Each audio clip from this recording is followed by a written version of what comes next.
ہمارا عقیدہ ہے کہ اسلام کامل اور مکمل دین ہے. یہ ہمارا عقیدہ ہے اور ہم میں سے کسی آدمی کا عقیدہ نہیں ہے کہ اسلام نامکمل دین ہے. ایک شخص یہودی تھا، وہ عمر رضی اللہ تعالیٰ عنہ کے زمانے میں آیا. امام بخاری رحمۃ اللہ علیہ نے اس حدیث کی تخریج کی ہے اور اس نے کہا کہ آپ کے قرآن مجید میں ایک جملہ ہے کہ اگر وہ ہمارے مذہب میں ہوتا تو ہم اس دن جشن مناتے، خوشی مناتے. تو انہوں نے پوچھا وہ کون سا جملہ ہے؟ تو یہ جملہ اس نے پڑھا، الیوم اکملت لکم دینکم، کہ آج کے دن آپ کا دین مکمل ہے.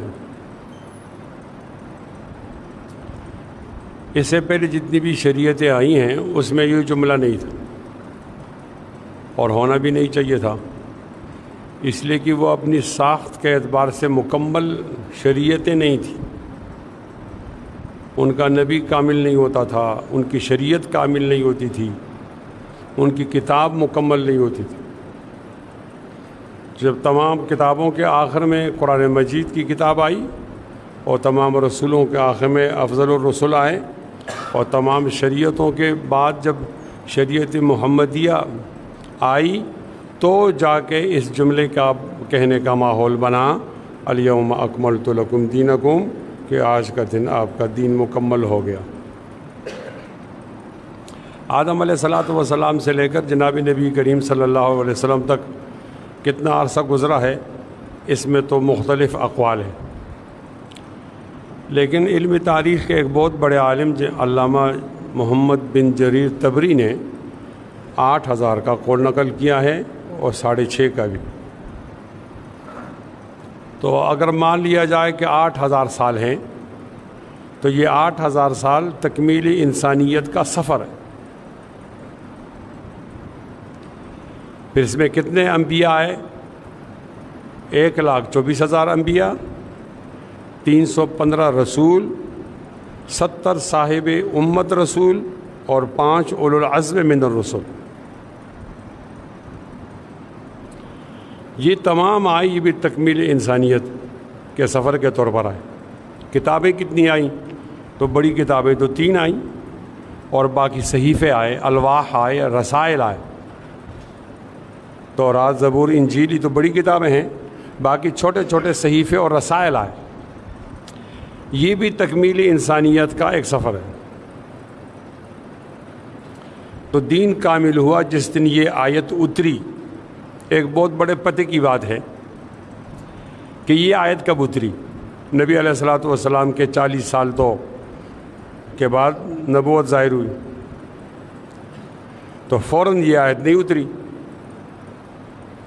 پھر 13 سال آپ مکہ میں رہے تو بھی یہ آیت نہیں اتری.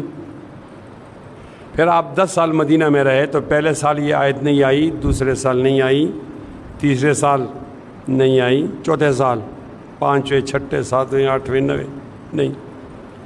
یہ 10ویں سال آئی. پہلے کیوں نہیں آئی؟ ابھی تدریجاً وہی آ رہی ہے، احکام بتائے جا رہے ہیں. تو اگر پہلے سے اعلان ہوتا کہ آج مکمل ہیں تو بعد میں تو احکام بھیجنے کی ضرورت ہی نہیں تھی.